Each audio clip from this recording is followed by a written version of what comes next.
Chapter 19. Connor, Zion, and I sat outside on the lawn together before school, waiting for the first bell to ring. Connor studied the necklace while Zion flipped gently through the fragile sketchbook.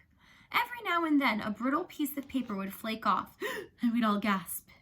Zion finally found the page that had the sketch of the necklace. "That's definitely it," he said. Connor held the necklace up. "The metal is nearly black, and in the sketch it's light gray." "My mom told me that's because it's tarnished silver," I said. "Look at the shape of the stone and that little vein running through it. It's definitely the same." "But why was it up on the hill?" Connor asked, then barked. I shrugged. "I have no idea." Zion looked from me to Connor and back again, his eyes huge with alarm. "What?" I asked him. He covered his mouth and shook his head, like he was thinking something too terrible to say. "What?" I said again. "Dead body?" Zion whispered. Connor and I looked at each other. "I don't know," I said.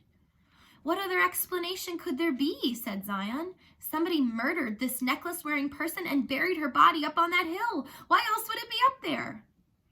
Connor looked at me wide-eyed. "Rodeo, clown, mafia." And then he snickered.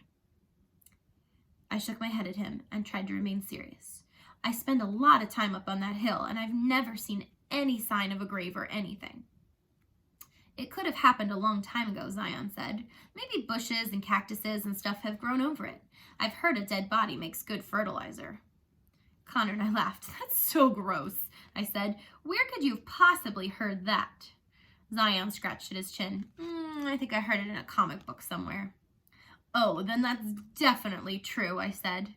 Zion tore a handful of grass out of the ground and threw it at me. I shook my hair out. "I guess there could be a dead body up there, but you'd think I'd feel all creepy when I was up there if there was. Like I'd feel a chill or a shudder or, I thought for a moment, maybe a tremble." Connor smiled and barked. Then almost immediately we heard another bark from a nearby crowd. Connor's face dropped. I turned and glared at the group of kids staring near us. Several of them were covering their smiles with their hands as they snuck glances at us. I turned back to Connor. "You shouldn't have to put up with that." Connor's shoulders slumped. "What am I supposed to do about it?" Normally, I would never want to call attention to myself, but there are times when my temper overwhelms my desire to go unnoticed. I stood up and I shouted at the group, "Whoever's doing that, that's not nice. You should be ashamed of yourself." I sat back down on the ground with a Connor and Zion looked shocked at my behavior. "There," I said, "that's what you should do."